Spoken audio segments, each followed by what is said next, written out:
Hello student, स्वागत है आपका आज के इस वीडियो में। पहले वाले वीडियो में आप जो है पढ़ चुके हैं। जब कोई धारावाही चालक तार किसी बाह्य चुंबकीय क्षेत्र में रखा जाता है तो उस पर एक बल कार्य करता है। इसको हम लोग पढ़ चुके हैं। जो धारावाही चालक तार पर बल कार्य करता है उसकी दिशा क्या होती है ये भी हमने आपको बताया है। दिशा में दो हेडिंग बताया गया था, फ्लेमिंग के बाएं हाथ का नियम और दाएं हाथ के हथेली का नियम। ये फ्लेमिंग के बाएं हाथ का नियम बहुत ही इंपॉर्टेंट है, इसको आप जरूर ध्यान से पढ़ लीजिएगा। एक बार रिपीट कर देते हैं। फ्लेमिंग के बाएं हाथ के नियम में बताया गया था जब कोई धारावाही चालक तार किसी बाह्य चुंबकीय क्षेत्र में रखा जाता है तो उस पर एक बल कार्य करता है। और ऐसे ही दाएं हाथ के हथेली का नियम था। फ्लेमिंग के बाएं हाथ के नियम में ये था कि जो है हम अपने बाएं हाथ के अंगूठे के पास की तीनों उंगलियों को इस प्रकार फैलाते हैं कि तीनों एक दूसरे के क्या हों, लंबवत हों। तो उसमें बताया गया था, तो देखिए ऐसे हम फैला लिए बाएं हाथ के तीनों उंगलियों को। अब इसमें बताया गया था कि जो अंगूठे के पास की उंगली है यदि वो चुंबकीय क्षेत्र की दिशा को प्रदर्शित करे तथा जो मध्यमा उंगली है यानी बीच की उंगली है वो चालक तार में बहने वाली धारा की दिशा को व्यक्त करे तो चालक तार पर जो बल कार्य करेगा वो अंगूठे की दिशा में लंबवत ऊपर की तरफ कार्य करेगा। यही क्या था, यही आपका फ्लेमिंग के बाएं हाथ का नियम था। जो लोग वो वीडियो नहीं देखे हैं, उसके पहले का वीडियो नहीं देखे हैं, वो हमसे कमेंट करके वीडियो का लिंक ले सकते हैं या चैनल के जो है अंदर जाएंगे प्लेलिस्ट में पुराने video topic wise class 10 physics के नाम से प्लेलिस्ट बना है, उसमें आपको वीडियो मिलेंगे सीरियल वाइज। आप देखेंगे समझेंगे तभी अच्छे से समझ में आएगा। हम सीरियल वाइज ही चल रहे हैं। तो वहां पर धारावाही चालक तार पर जो बल लगा था, बल क्यों लगा था और बल किस दिशा में लगा था, ये दोनों चीजें हमने पढ़ लिया था। अब धारावाही चालक तार पर कितना बल लगता है वो जो है हम इस वीडियो में पढ़ेंगे। तो इस वीडियो में आप लोग ध्यान से देख सकते हैं। और एक बात आपको बता देते हैं, आप जो है हमारे चैनल को सब्सक्राइब कर लीजिए क्योंकि आप हमसे तभी हमेशा के लिए जुड़ सकते हैं। इसमें आपको फिजिक्स से और एक्स्ट्रा भी वीडियो मिलते रहेंगे। आप चैनल को जरूर सब्सक्राइब करें। समझ में आता है तो लाइक भी करें, कमेंट करके बताएं क्या समझ में आता है, और नहीं आता है तो भी बता सकते हैं। लेकिन चैनल को हमसे हमेशा के जुड़े रहने के लिए आप चैनल को जरूर सब्सक्राइब कर लें। आते हैं अपने टॉपिक पर। तो धारावाही चालक तार पर बल लगा था इसके पहले वाले वीडियो में, और बल किस दिशा में लगा था ये भी हमने पढ़ा था। बल कितना लगेगा ये इस वीडियो में हम पढ़ेंगे। कब धारावाही चालक तार पर बल लगता है, जब हम किसी धारावाही चालक तार को हम बाह्य चुंबकीय क्षेत्र में रखते हैं तब बल लगता है। तो ये हेडिंग ही है, एक समान चुंबकीय क्षेत्र में स्थित धारावाही चालक तार पर लगने वाला बल या बल का मान। एक समान चुंबकीय क्षेत्र यहाँ इसलिए लिखा गया है तभी एक प्रकार का बल लगेगा। अगर असमान चुंबकीय क्षेत्र होगा तो बहुत प्रकार से समय के साथ बल बदलता जाएगा। तो एक समान चुंबकीय क्षेत्र में स्थित धारावाही चालक तार पर बल। Force on current carrying wire eight uniform magnetic field, इसकी इंग्लिश जो है हेडिंग होगी। अब हम लोग क्या करते हैं, हम लोग एक धारावाही चालक तार ले लेते हैं जिसकी लंबाई स्मॉल l मानते हैं। जिस चुंबकीय क्षेत्र, जिस बाह्य चुंबकीय क्षेत्र में उस चालक तार को रखा जाता है उसको हम लोग B मान लेते हैं, कैपिटल B माना गया है। और धारावाही चालक तार में जो विद्युत धारा प्रवाहित हो रही है उसको I मान लेते हैं। और जिस धारावाही चालक तार को हम बाह्य चुंबकीय क्षेत्र से किस कोण पर बनाते हुए रखते हैं उसको हम थीटा मान लेते हैं। जैसा कि चित्र में यहाँ पहले लिखा गया है, माना यह लंबाई का चालक तार जिसमें I धारा बह रही है, जिसको एक समान चुंबकीय क्षेत्र में इस प्रकार से रखा गया है, चुंबकीय क्षेत्र B में इस प्रकार से रखा गया है कि जो है चुंबकीय क्षेत्र तथा धारावाही चालक तार के बीच थीटा कोण बने। तो जो उस पर बल लगने वाला, जो उस पर बल लगेगा वो किस बातों पर निर्भर करता है आप फिगर में देख सकते हैं। फिगर में दिखाई दे रहा है कि यहाँ कोई ये जो दिखाया गया है ऐसे लाइन, ये चुंबकीय क्षेत्र है। ये लाइन क्या है, चुंबकीय क्षेत्र है जिसकी दिशा क्या है, इधर की तरफ इंडिकेट की गई है। इसको B से चालक तार हमने ऐसे ले लिया, ये जो चालक तार दिखाई दे रहा है यही चालक तार है। इसकी लंबाई यहाँ से यहाँ तक कितना है, स्मॉल एल माना गया है, जो कि यहाँ पर ऊपर लिखा गया है। इसमें धारा ऐसे ऊपर की तरफ बह रही है, कितना आई।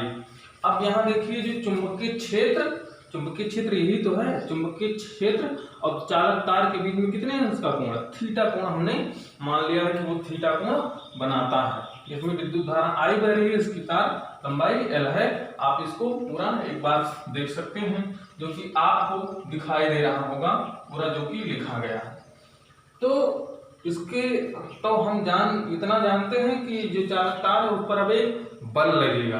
अब वो बल किस किस बात पर निर्भर करता है, बल पहला ये निर्भर करता है उसमें चालक तार में बहने वाली धारा आई के समानुपाती होता है, या अनुक्रमानुपाती होता है, या डायरेक्टली प्रोपोर्शनल होता है, जो कि यहाँ के लिखा गया है। जो इस चालक तार पर अब बल लगेगा वो इस चालक तार में बहने वाली धारा आई के अनुक्रमानुपाती होगा। यानी धारा आई अगर बढ़ता है तो इस चालक तार पर लगने वाले बल का मान भी बढ़ेगा। धारा का मान अगर हम घटाते हैं तो चालक तार पर लगने वाले बल का मान घटेगा। अर्थात हम कह सकते हैं बल F का मान बहने वाली धारा I के अनुक्रमानुपाती होता है। इसको जनरली हम लोग मैथमेटिक्स फॉर्म में या प्रोपोर्शनल टू I लिख सकते हैं।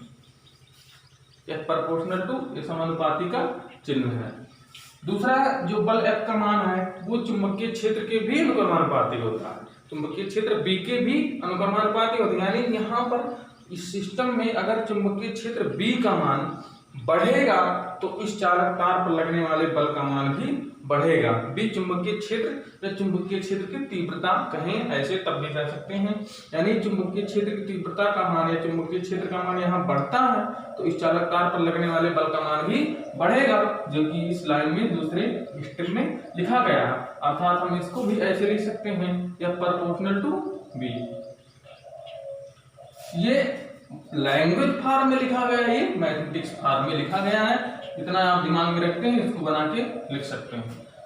तीसरा है बल F का मान तार की लंबाई L के भी अनुक्रमानुपाती होता है। यानी चालक तार की लंबाई अगर ज्यादा है, चुंबकीय क्षेत्र जैसे यहाँ है यहाँ तक है, अब तार इतने बड़ा है तो तार पर कितना बल लगेगा, कम बल लगेगा। और यहाँ तक अगर आप तार बढ़ा देते हैं तो इस तार पर लगने वाले बल का मान भी बढ़ जाएगा। तो अर्थात हम F proportional to small l भी लिख सकते हैं। ये क्या है, चालक तार पर की लंबाई के अनुक्रमानुपाती है। अनुक्रमानुपाती का ये चिन्ह होता है, या समानुपाती के चिन्ह को ही अनुक्रमानुपाती या इंग्लिश में हम लोग क्या बोलते हैं, डायरेक्टली प्रोपोर्शनल। इसका मतलब यही होता है कि अगर I बढ़ेगा तो F बढ़ेगा, I घटेगा तो F घटेगा, B बढ़ेगा तो F भी बढ़ेगा, और B घटेगा तो F भी घटेगा। यही चीजें हैं। ये सब कैसे पता चला, ये सब प्रयोग के द्वारा पता चला है।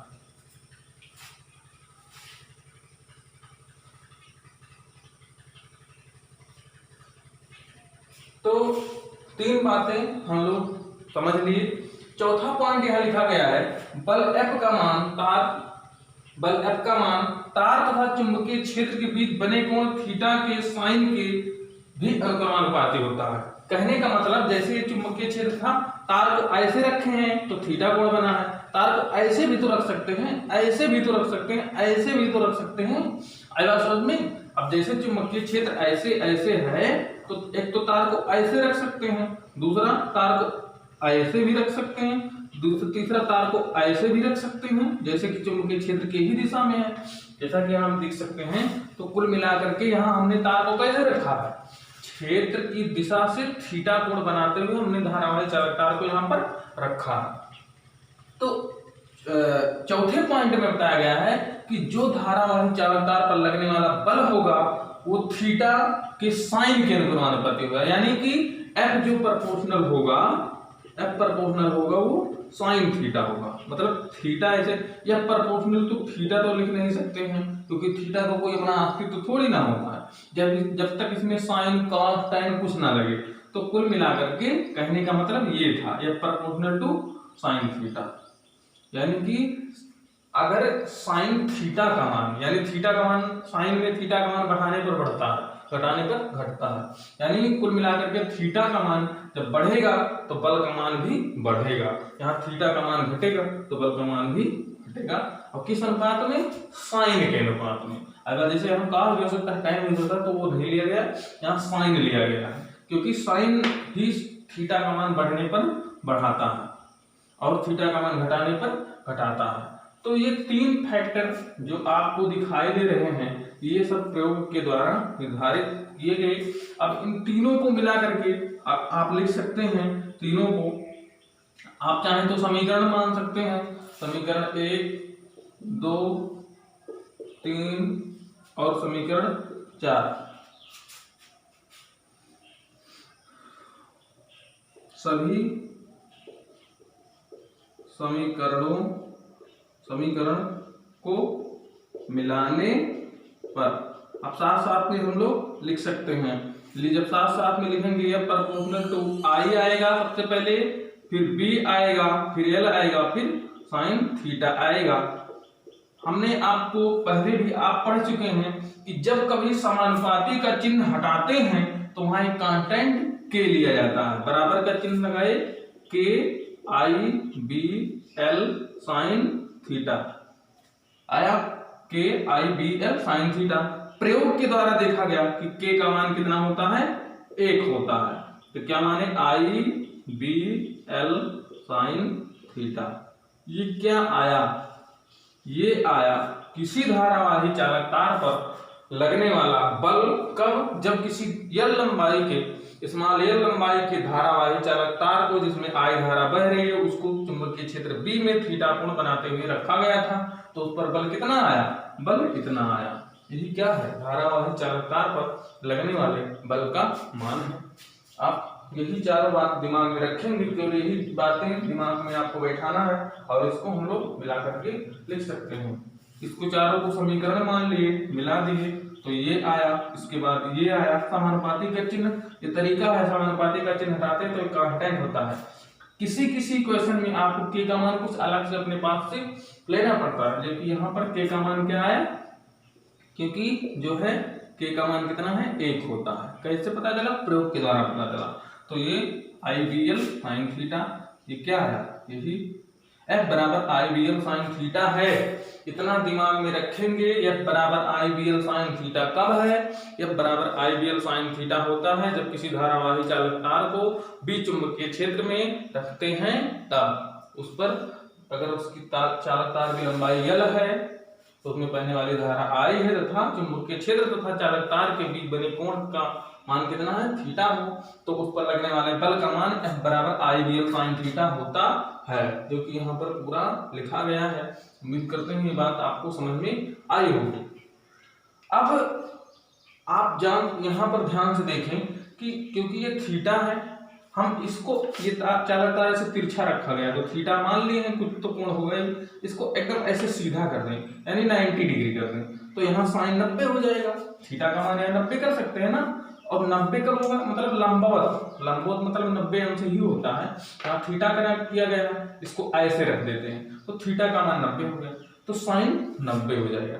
और साइन 90 का मान 1 होता है। साइन में सबसे बड़ा जो कोणों का मान होता है वो 1 ही होता है, यानी कि यदि किसी धारावाही चालक तार को चुंबकीय क्षेत्र के लंबवत रख दें, यानी कि 90 कोण बनाते, 90 अंश का कोण बनाते हुए रख दें, तो उस पर सबसे ज्यादा बल कार्य करता है। ऐसे भी हम कर सकते हैं कि किसी धारावाही चालक तार को हम ऐसे रख सकते थे चुंबकीय क्षेत्र की दिशा में, तो थीटा और इसके बीच में कितने अंश का कोण बनेगा? पहले देखिए, धारावाही चालक तार, चुंबकीय क्षेत्र की दिशा और तार, इसके बीच थीटा अंश का कोण, ऐसे हम तार को रख दें तो कहाँ कोण बनेगा? 0 अंश का कोण बनेगा। और जब 0 अंश का कोण बनेगा तो साइन 0 आएगा। यहाँ पे साइन 0 का मान होता है 0, तो ये पूरा का पूरा 0 हो जाएगा। अर्थात यदि हम किसी तार को चुंबकीय क्षेत्र के समांतर रखते हैं तो वहां पर कोई बल कार्य नहीं करता है, जो कि हम अगले फैक्टर में बताते हैं मिटा करके। तो ये चीजें थोड़ी सी आपको दिमाग में रखनी है कि धारावाही चालक तार पर कब सबसे अधिक बल लगता है और कब सबसे कम बल कार्य करता है। इतनी बातें आप दिमाग में रखेंगे। फार्मूला आपका आया है F बराबर आई बी एल साइन थीटा। जो चित्र देखते रहेंगे आपका यही आया है बराबर आई बी एल साइन थीटा। पहला, यदि थीटा बराबर 90 अंश, इसको हम अब ध्यान से देखें, थीटा अगर 90 होगा, थीटा अगर 90 माने तो धारावाही चालक तार कैसे होगा, ऐसे होगा, यानी कि चुंबकीय क्षेत्र के लंबवत होगा, ऐसे तो होगा एकदम सीधा सीधा। तो थीटा बराबर जब 90 होगा तो चालक तार कैसा होगा, चालक तार चुंबकीय क्षेत्र के लंबवत होगा, लंबवत होगा, होगा कि नहीं होगा। चुंबकीय क्षेत्र ऐसे है और ये एकदम सीधा है, यानी 90 डिग्री है, तो ये लंबवत होगा। जब लंबवत होगा तो बल, तब बल कितना लगेगा, F बराबर आई बी एल साइन 90, और साइन 90 का मान होता है 1 आई बी एल। ये क्या है, अधिकतम बल है, इससे ज्यादा बल, अधिकतम बल लगेगा धारावाही चालक तार पर। हम यहाँ लिख देते हैं साइन 90 का मान होता है 1 और साइन 0 का मान होता है 0। यानी कि यदि अधिकतम बल कब कार्य करेगा, जब धारावाही चालक तार को हम चुंबकीय क्षेत्र के लंबवत रखेंगे, लंबवत रखेंगे तो 90 होगा, तो 90 होगा तो बराबर आई बी एल साइन 90 का मान हो गया 1, तो यहाँ आया फार्मूला, वही अधिकतम बल होता है। दूसरा, सबसे न्यूनतम बल कब कार्य करेगा, सबसे न्यूनतम बल कब कार्य करेगा, जब हम थीटा का मान शून्य रखेंगे। शून्य रखेंगे तो यानी चुंबकीय क्षेत्र की ही दिशा में हम तार को रख दिए, दिशा में ही रख दिए तो उसको हम क्या बोल दिए, समांतर बोल सकते हैं। जैसे चुंबकीय क्षेत्र ऐसे है, चुंबकीय क्षेत्र ऐसे है, तार को हम कैसे रख दिए, ऐसे रख दिए, ये क्या है, ये तार है। तो तार और चुंबकीय क्षेत्र के बीच में कितने अंश का कोण, 0 अंश का कोण, तो 0 अंश का कोण तो साइन 0, उसी को हम लोग क्या बोल सकते हैं, समांतर। 0 अंश कब होगा, जब चालक तार चुंबकीय क्षेत्र के समांतर हो, समांतर हो। तो बल कितना लगेगा, तो बल F बराबर आई बी एल साइन 0, F बराबर आई, अब साइन 0 क्या 0 हो गया, क्यों, क्योंकि साइन 0 का मान होता है 0 यहाँ से, तो ये हो गया बल 0। क्या कार्य होगा, शून्य कार्य या न्यूनतम कार्य हुआ, यानी कि कोई कार्य मतलब कोई बल नहीं लगा। कब कोई बल नहीं लगता है, जब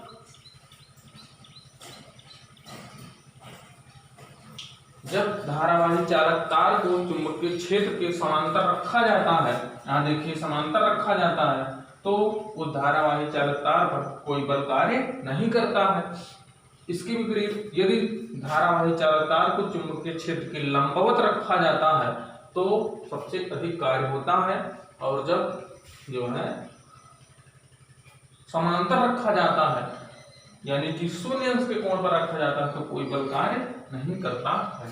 ये इसके दो फैक्टर्स हैं, और कोण पर भी रखते हैं। तो ये पूछा जाता है एग्जाम में, कब सबसे ज्यादा बल लगेगा और कब सबसे कम बल लगेगा धारावाही चालक तार पर।